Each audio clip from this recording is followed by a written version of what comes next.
When it comes to self-development, no matter the method you use, the vital point is to practice. If you want to learn methods to transform your life and actively grow into the potential you know is inside of you, then you're in the right place. Welcome to The Vital Point. I'm your host, Jonathan Schecter. I'm a psychedelic integration and transformation coach and breathwork facilitator, as well as an enthusiast of personal growth. You have the capacity to evolve and bring your intentions and dreams into the world, and there's never been more access to so many incredible modalities that can help you on your journey. This podcast will help you learn about new methods to bring into your life, give you practices to follow, and share stories from practitioners who are doing the work so that you can feel inspired to go and practice, because that's the vital point.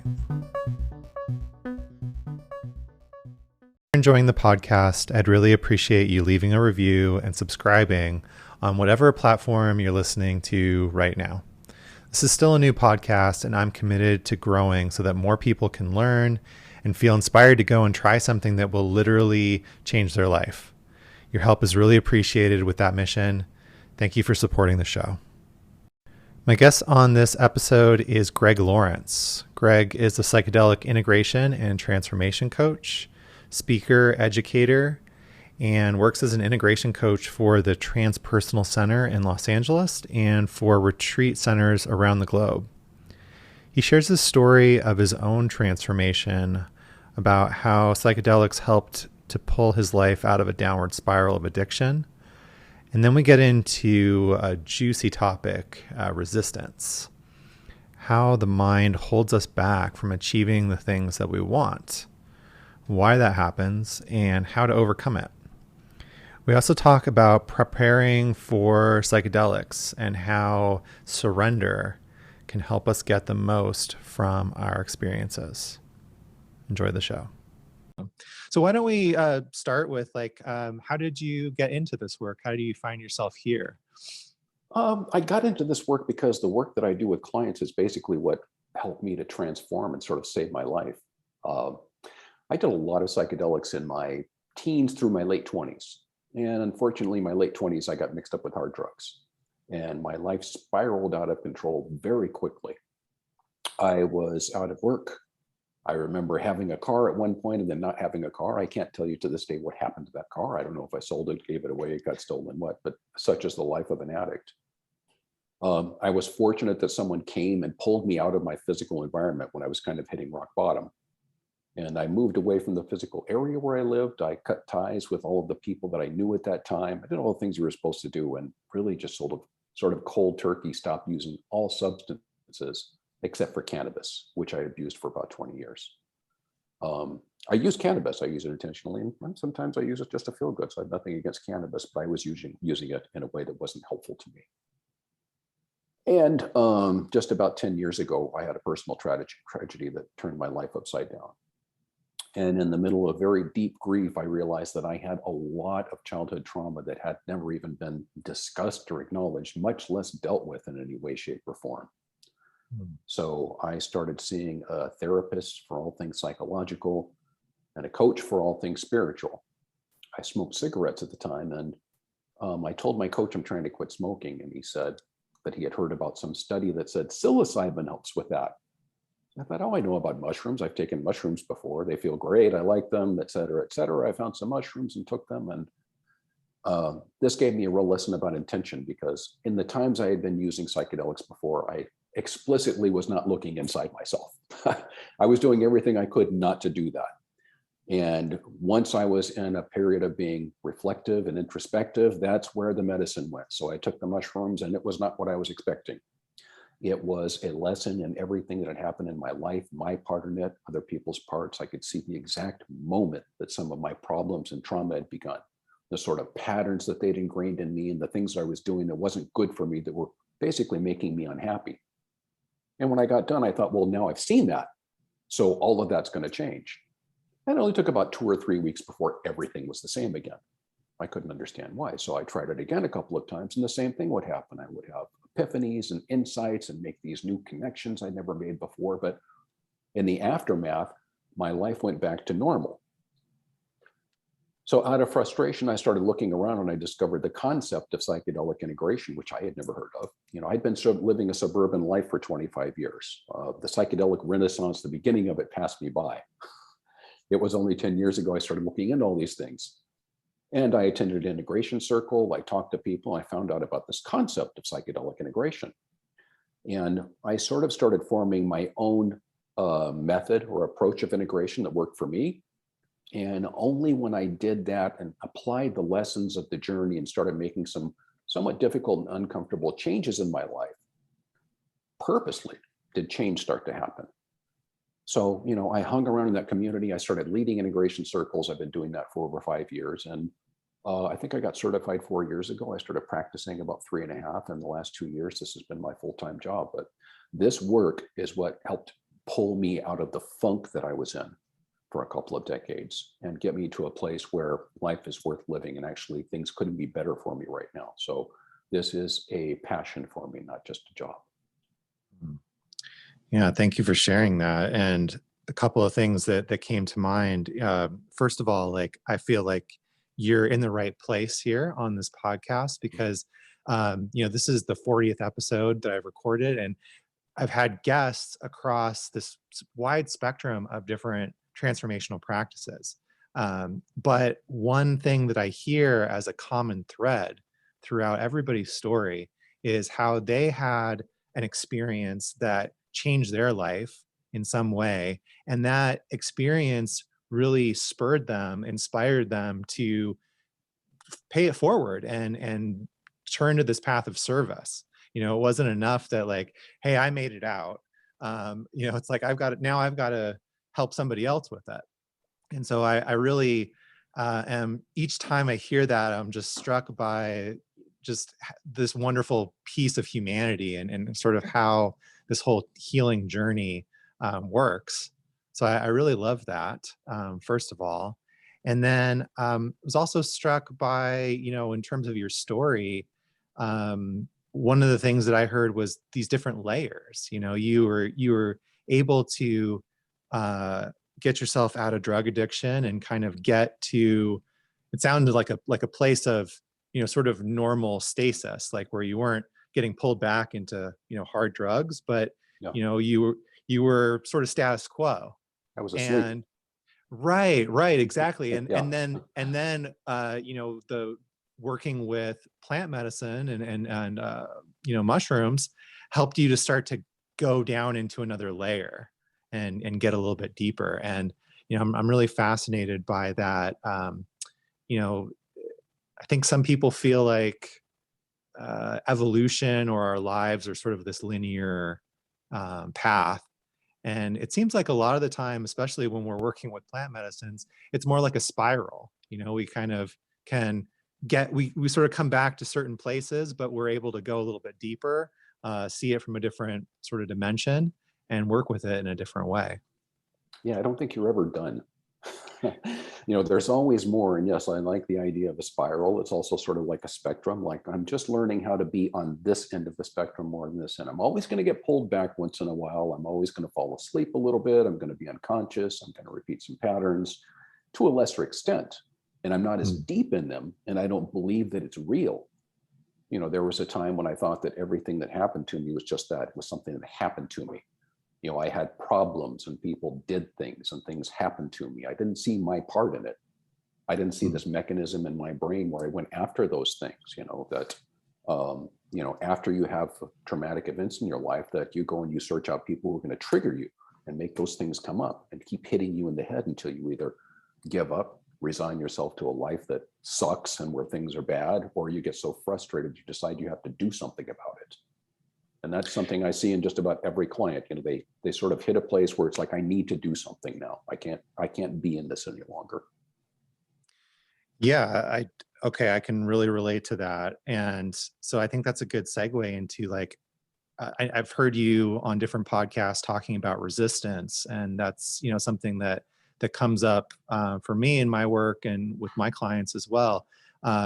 So people come to you and they're sort of done feeling that resistance, right? They're fed up. They're like, what do I do? How do I move through this resistance that I feel because I know that something has to change. Sorry. I'm sorry. And so how do you feel like people start that process? Where do you start with clients? Well, I think first it's necessary to understand that your brain thinks it would be a very bad idea for you to change. You know, the mechanism is something like this. Usually when I'm small, something happens that's a little bit too much for me emotionally. I may dissociate, I may become traumatized in some way, it might leave a scar on me, but what inevitably happens is your subconscious, ego, body, your mind, I don't want to say conspire, but they sort of get together and say, look, don't worry. From now on, when that kind of thing happens, I'm going to make sure that you do or don't do, say or don't say this, and you won't get hurt again. That might be being offended by something someone says. That might be being defensive. That might be keeping your distance from people and not being able to go deeper in a relationship. The habits, patterns, ways of being and thinking that we don't like are often defense mechanisms that were adaptive strategies that our mind gave us to help us out at a time when we didn't have the resources and knowledge that we have now. So although our minds are ingenious at coming up with these maladaptive behaviors, in order to help us cope with certain things when we're at a certain time. And those things are invaluable and may actually save our lives in that time. Our mind is kind of dumb when it comes to knowing that not only do I not need that now, it's actually in my way and I'm trying to get rid of it. But this thing is structured in such a way so that you can't see where it is. You don't see objective reality. You believe where you are at that time and you react in a certain way. So it's first necessary to understand that that's happening and that your brain does not want you to change. It thinks that this is something that you need to hang on to.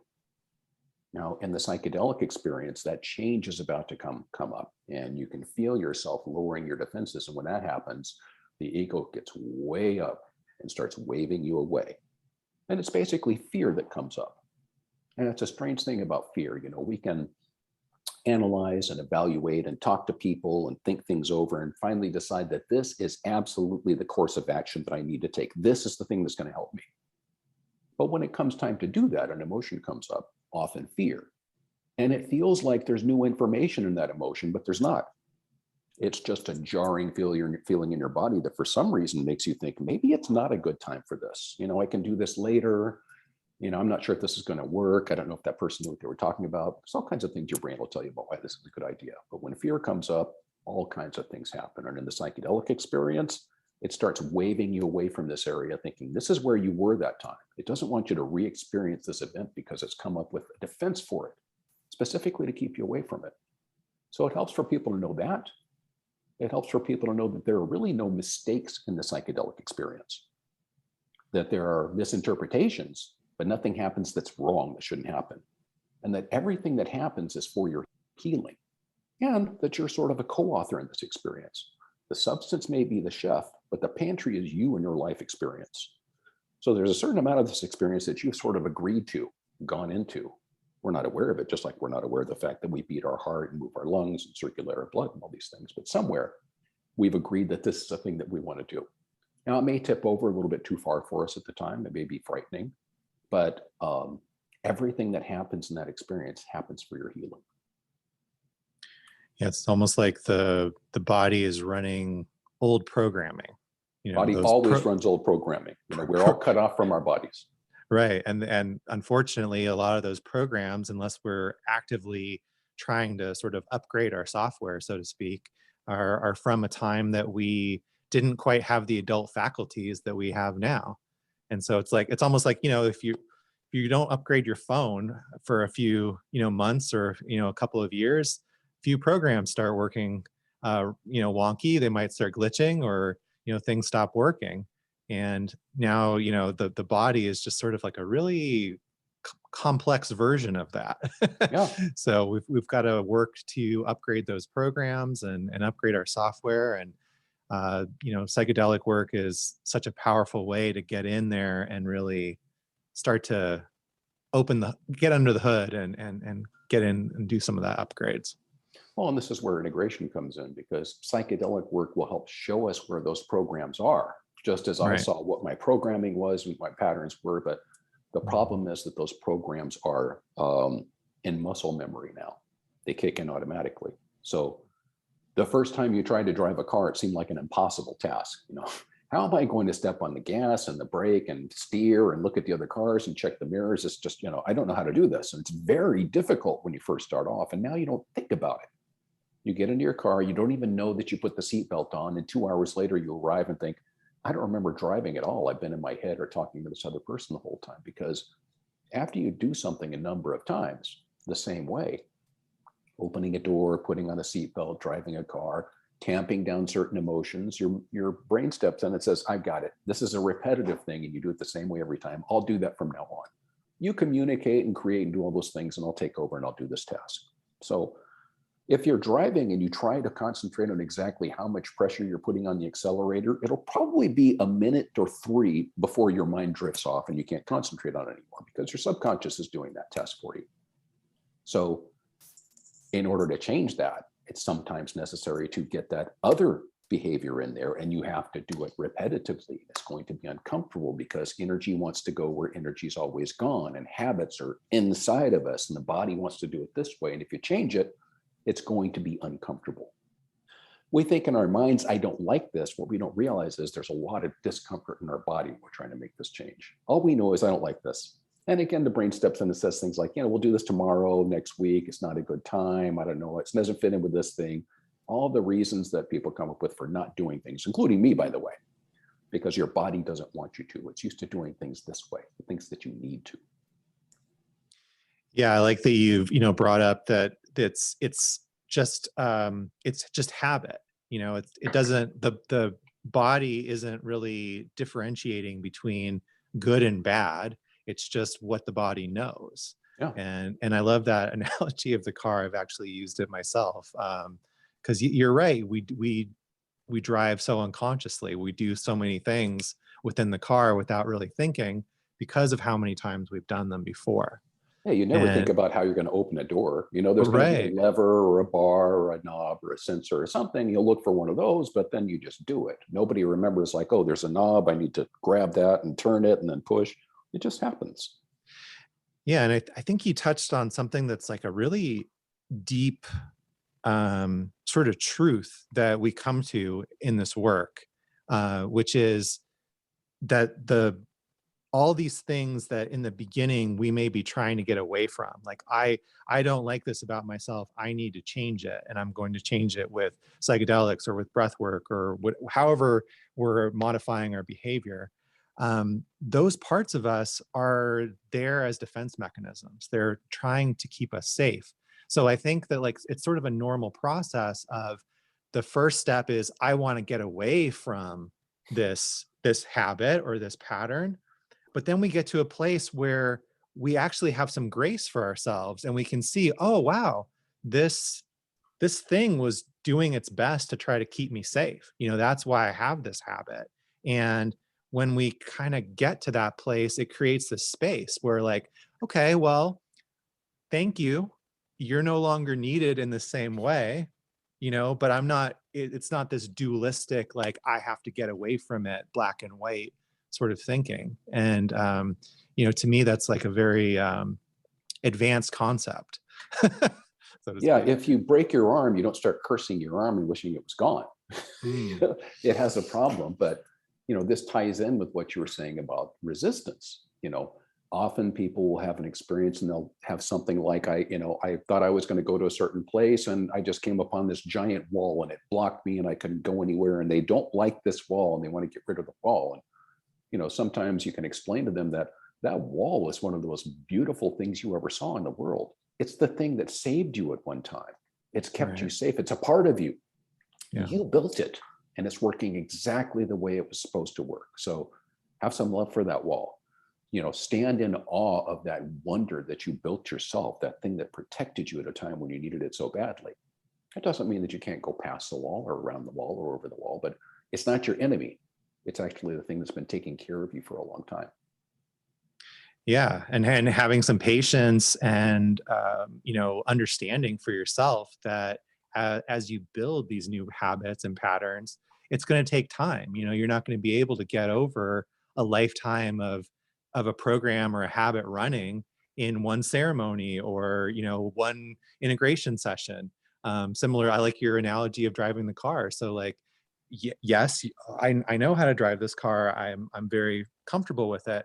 If I got into an airplane, it's similar. There's some things that are similar, right? Or a Mack truck, but all of a sudden I'm going to have to use a lot more intention and effort and, learning to learn this new pattern, to learn this new habit. And, and I should expect that. I shouldn't expect that like, oh, well, I know how to drive my Prius, so I can get in this 18-wheeler and, navigate it with the same amount of proficiency the first time. Yeah. I also like the analogy of, of going through a jungle is one that I like to use a lot. Of, if there's a path through the jungle and you can see that path, it's worn, people use it all the time, it's very defined. Well, one day you decide, well, I'm going to make a new path. It's not quite as easy. You have to take your machete and start hacking through, and you're going to get cuts and scrapes, and you're going to be running into things, and it might be hard to sort of find your way and navigate. But over time, if you continue to take that path, if you continue to cultivate it and use it, it starts to have that same wear. It starts to have that same familiarity, and over time, it can become just as integrated as the old path that you were using, but it takes some effort and some intention.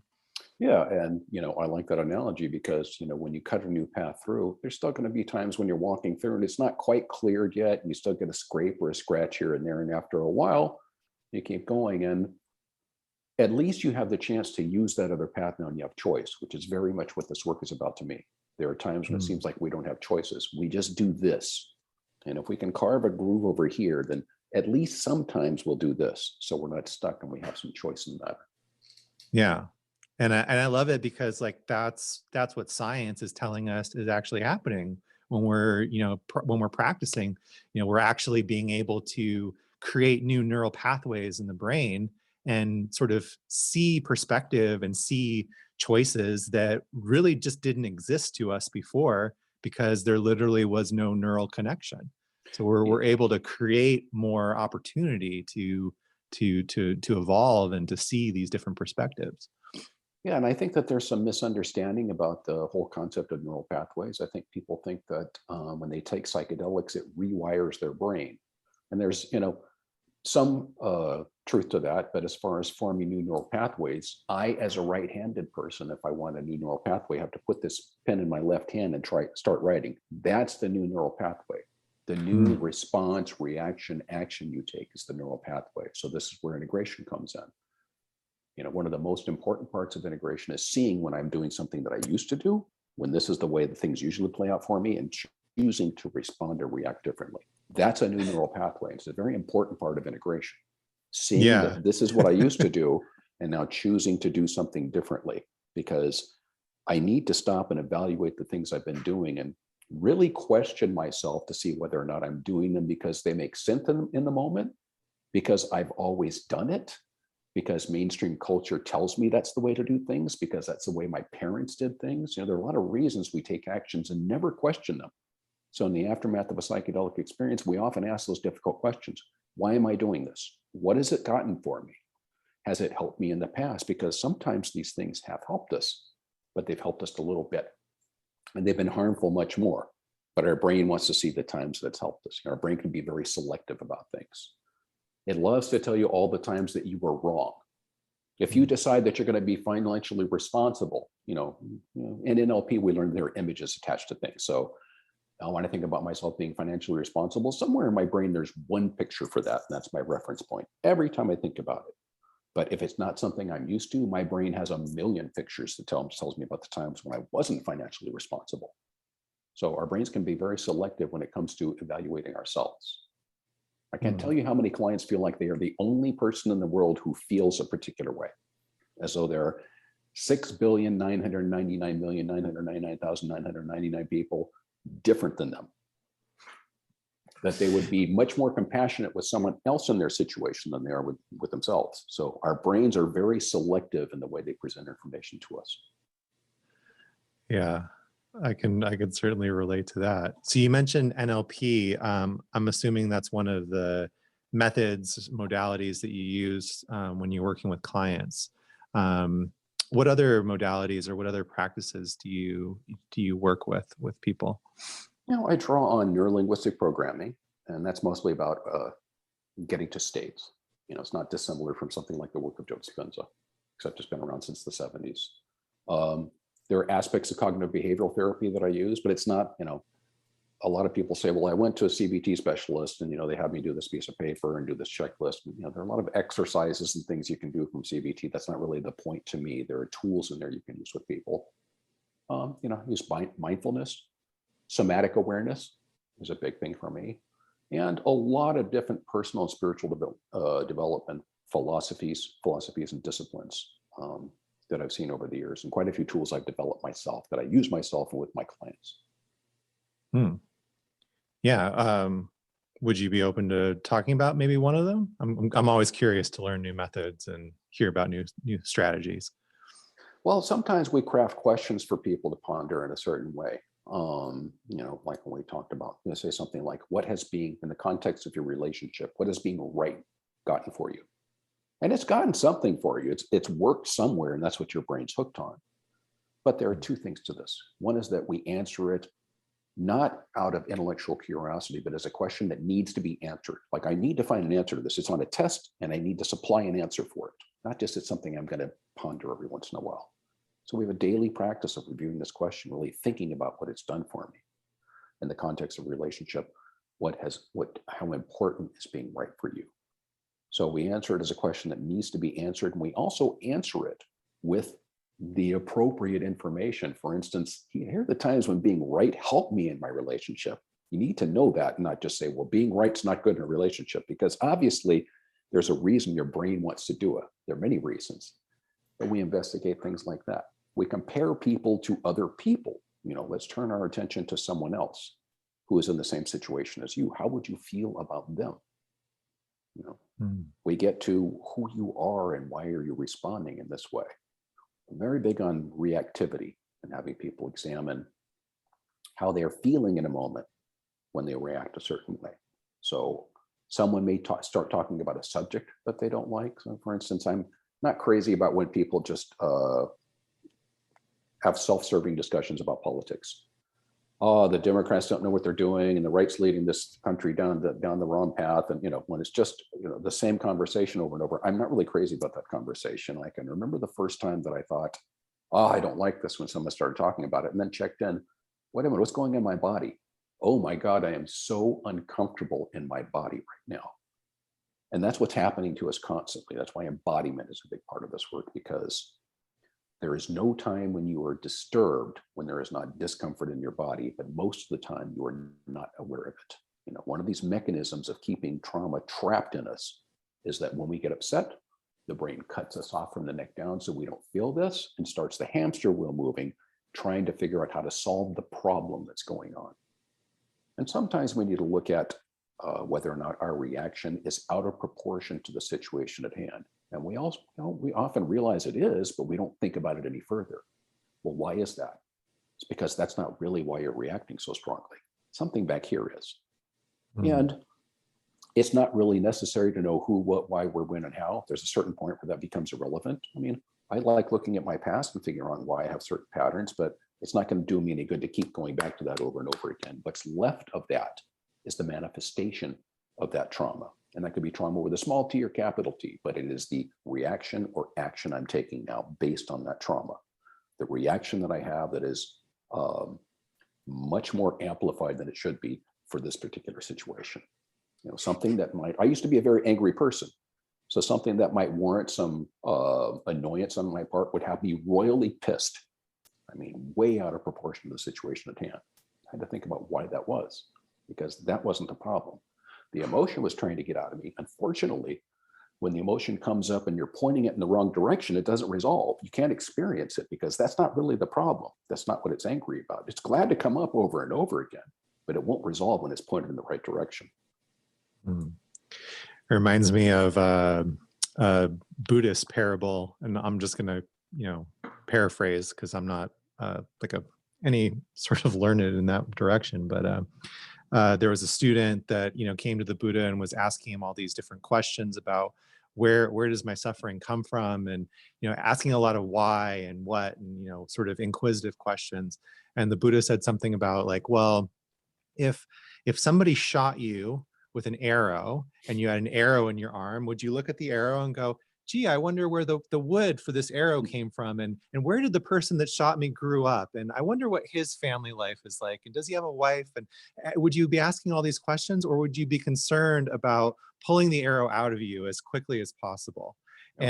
And so I love that you mentioned that, because I know in my experience, I've certainly gotten hung up on the mental part of it, and that hamster wheel that you mentioned of wanting to know why and wanting to figure out everything that's happening, when the real issue at hand is just being able to address the sensations and the feelings, and actually move through the discomfort.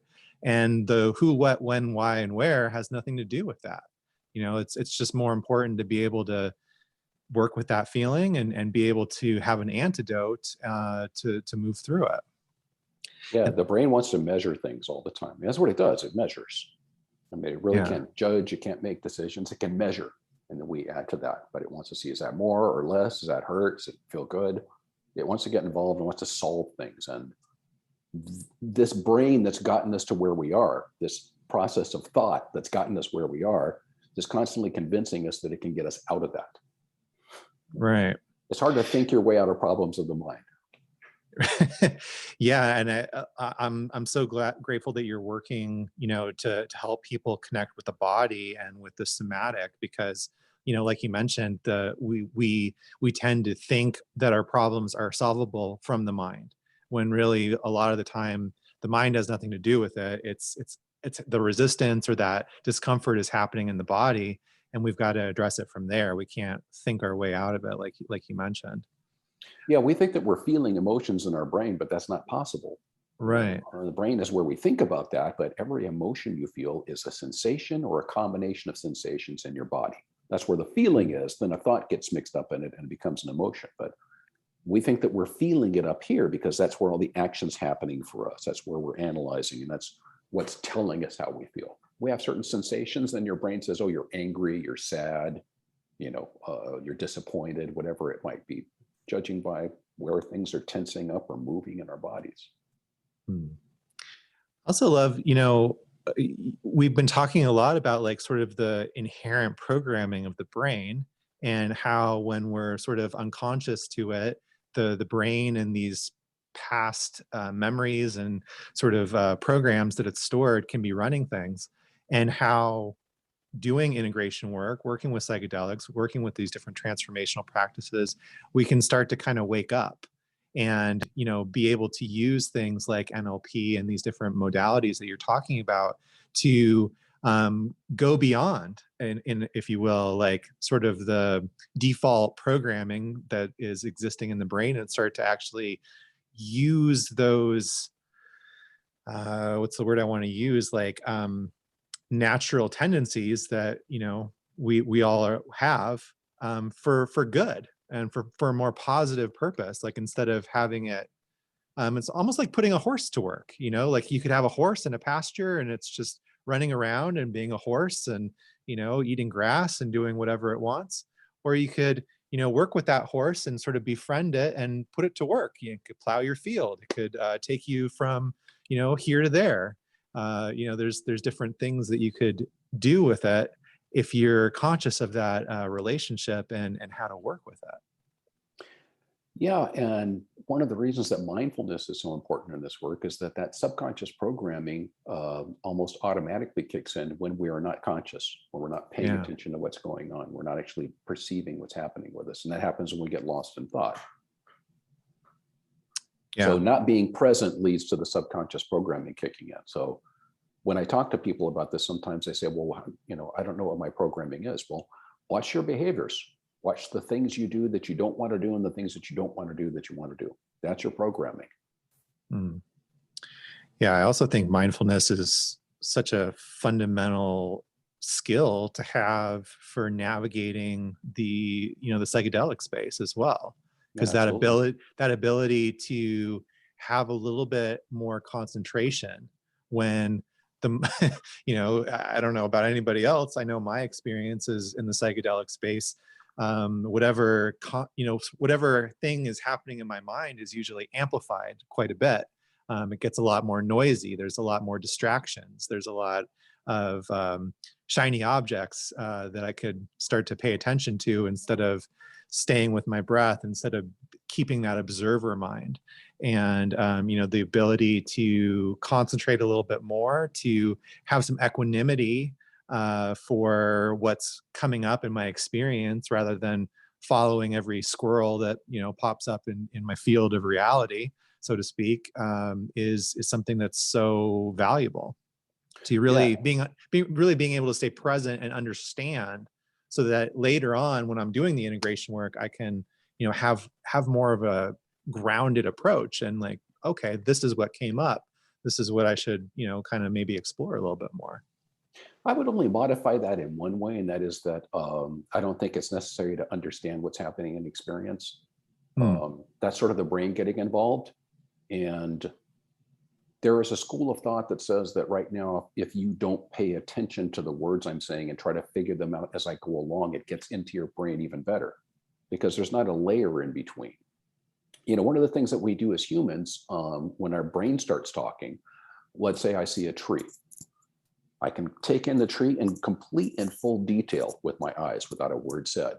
But then my brain wants to say, I think that's an oak and it's losing its leaves. And at that moment, when I start thinking about it, I start interacting with my ideas and images and preconceptions and experiences of trees and not the tree in front of me. And we do the Hmm. same thing with feelings. A lot of people are afraid of fear and not the thing that they think they fear. So sometimes I think it's necessary to let go and not try to get a grip on something and understand it or contextualize it.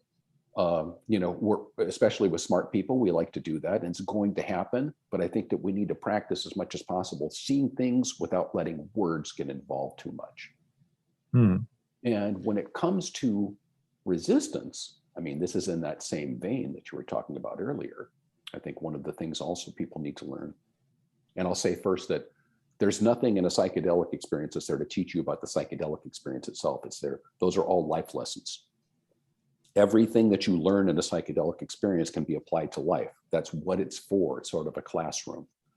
So the experience of surrender in a psychedelic experience, we like to be very vague in the psychedelic community for some reason, but when we say surrender, people aren't really sure what that means. You probably had this with clients that are like, what does that mean? I know I'm supposed to surrender, but I don't know how to do that. That means you're not going to be happy.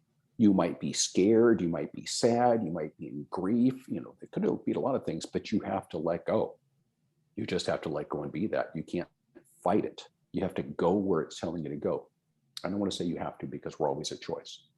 No one has Sure. to face their demons. No one has to go through their trauma. You can do whatever you want in a psychedelic experience. But when that fear comes up, if you want to know how to make it stop, remember what Joseph Campbell said: the cave you fear to enter holds the treasure you seek.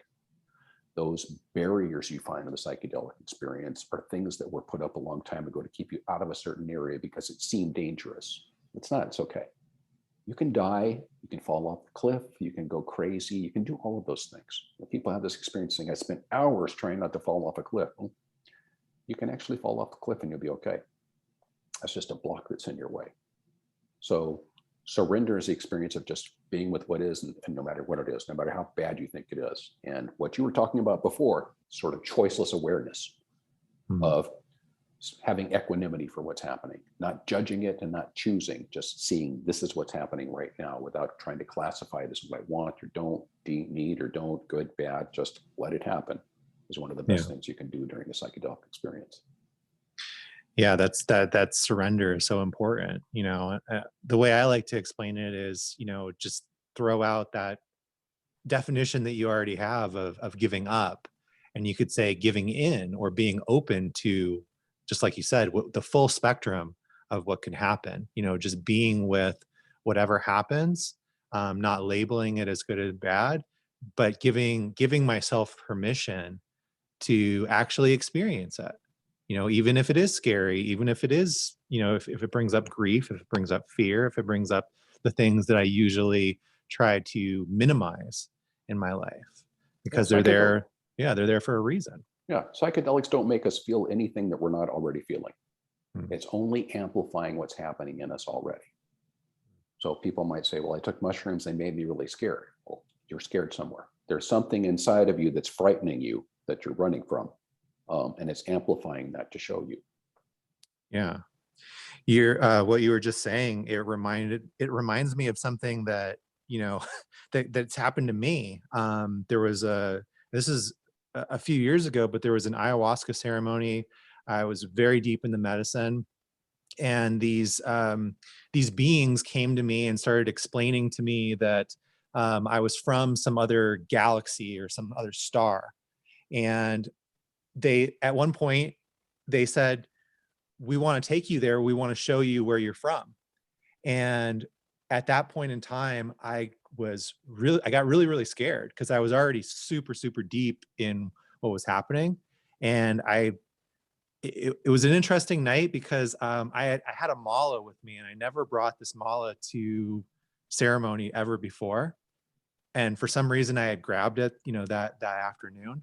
And I took it off and I started just using it to ground, because I was so scared of, like, if I go with these beings, I'm going to die.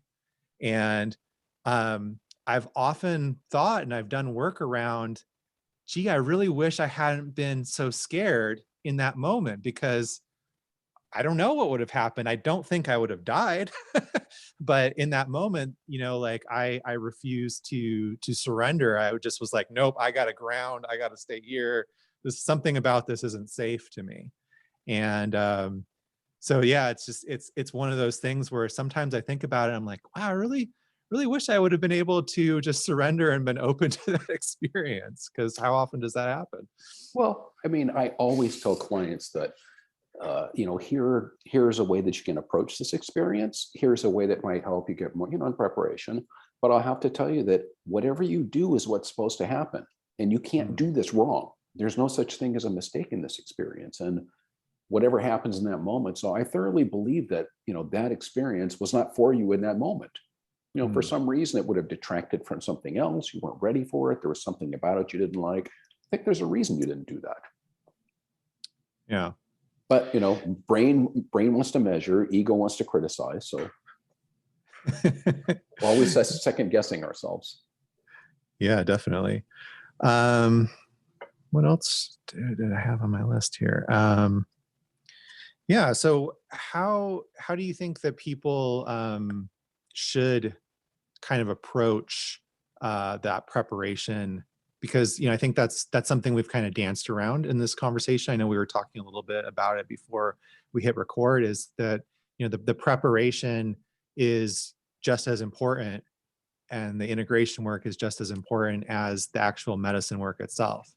So what are some ways that you kind of work with clients in terms of that preparation stage?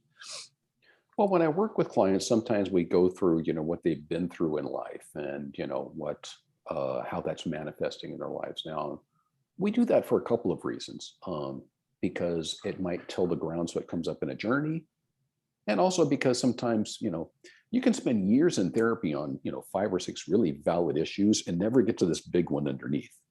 Making progress and doing things, but with something here. So sometimes talking about those things sort of clears away that top layer.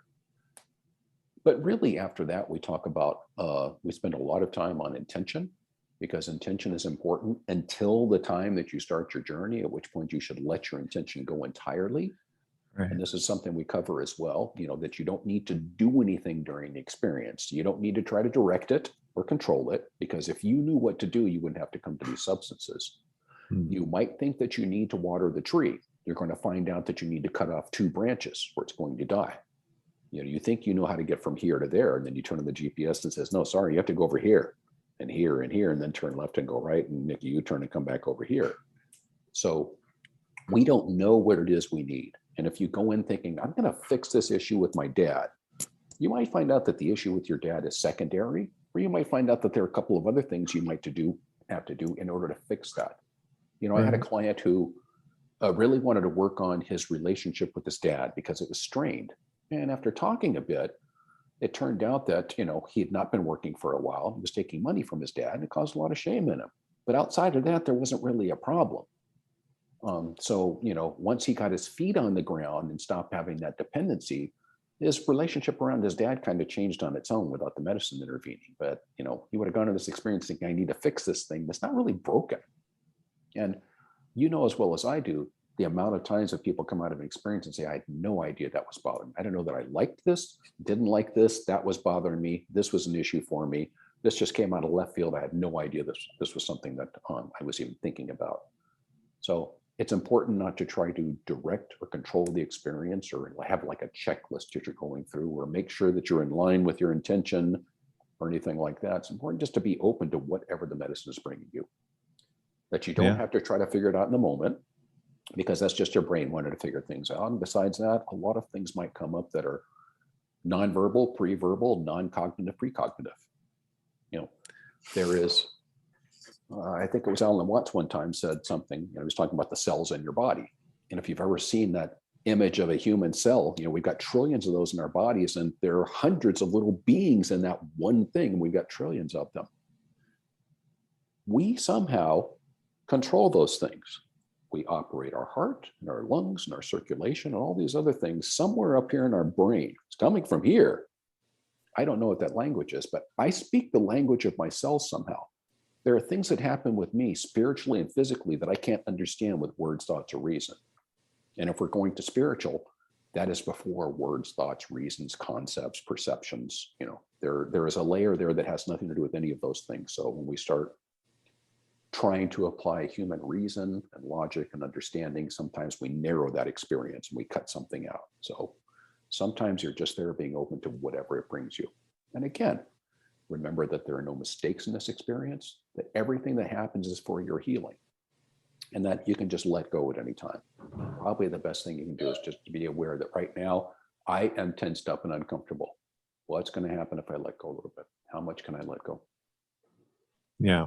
Surrender. But again, you can't do it wrong. There are no mistakes.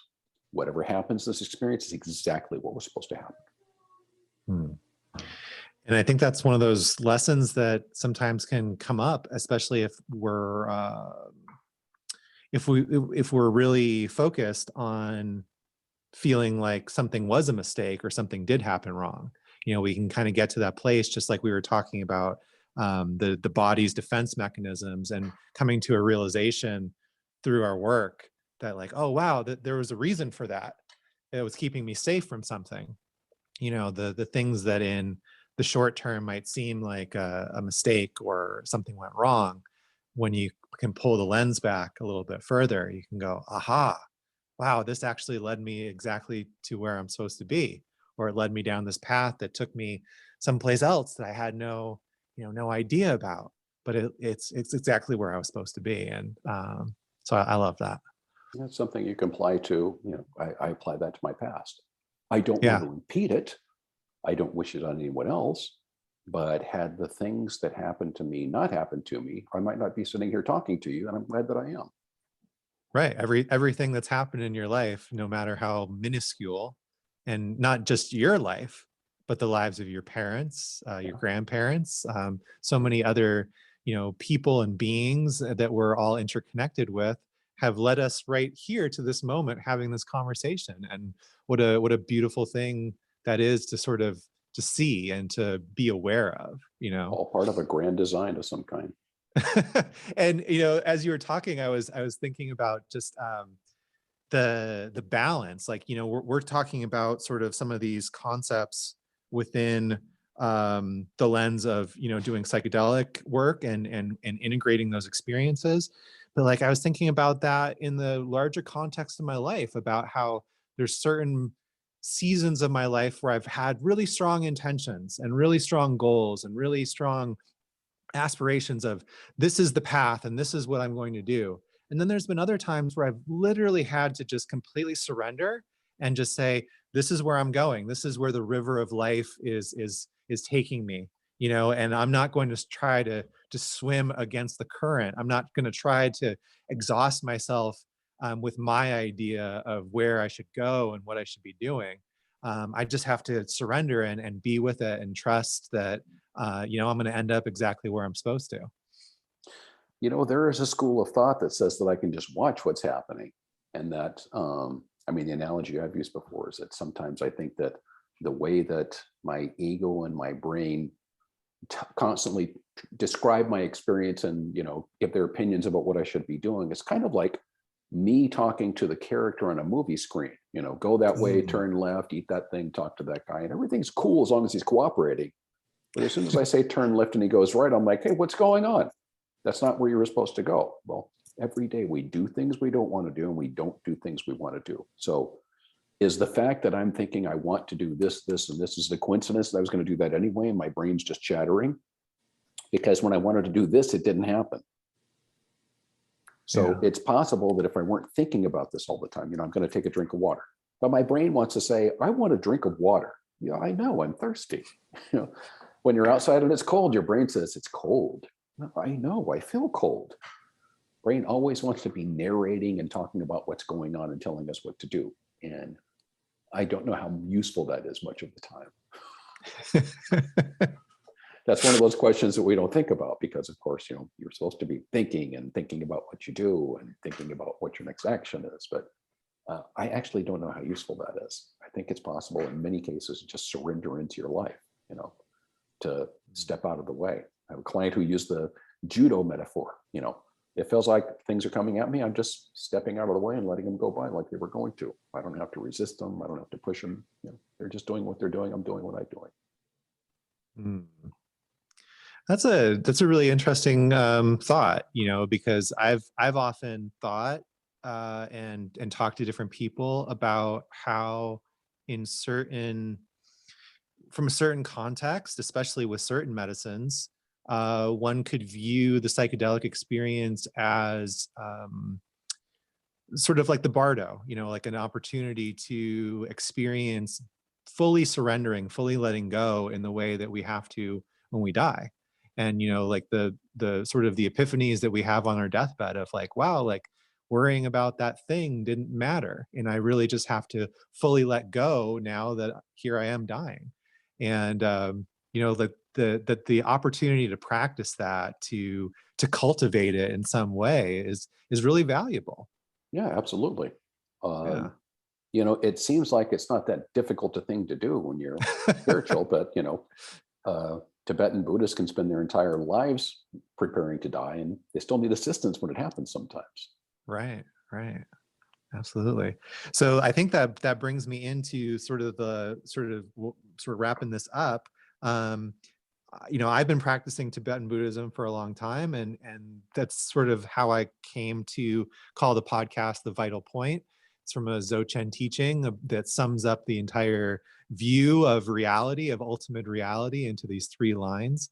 And I just thought, wow, okay, I can summarize this as 3 lines. I can read a book where it's literally hundreds of pages, with a commentary about those 3 lines. And so I'm always curious to ask my guests, in terms of their work, what do you think that the vital point is? Yeah, there's a quote by Milton Erickson. So the technology of neurolinguistic programming was founded on the work of 4 therapists, Milton Erickson being one of them. He was an MD, psychiatrist, hypnotherapist, who was a genius at working with people.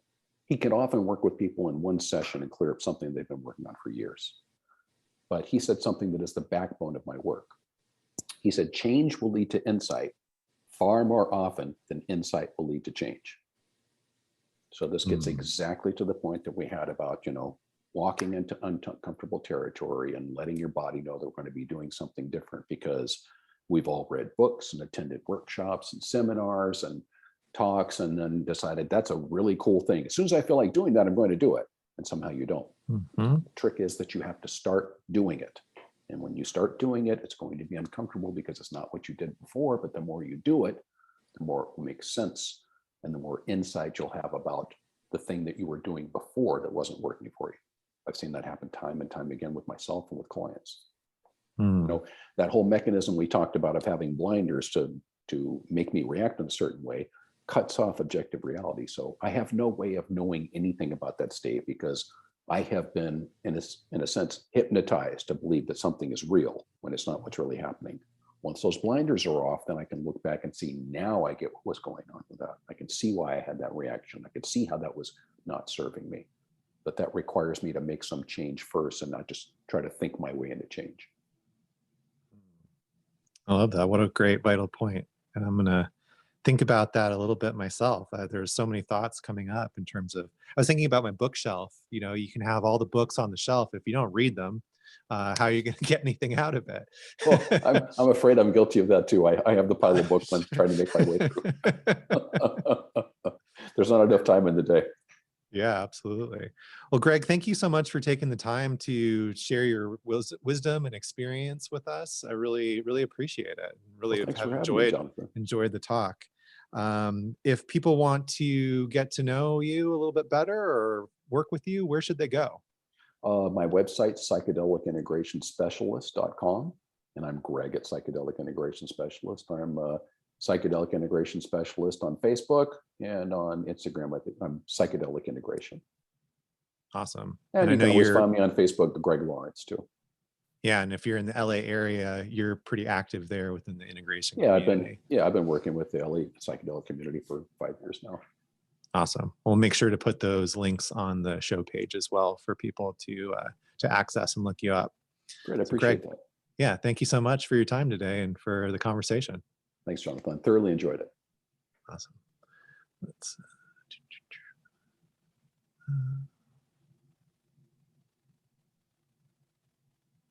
Hope you enjoyed this episode, and if you did, I'd love it if you leave a review.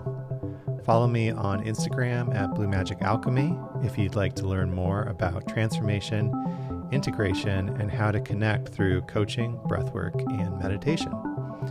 Remember that regardless of the methods you're practicing, the vital point is to practice.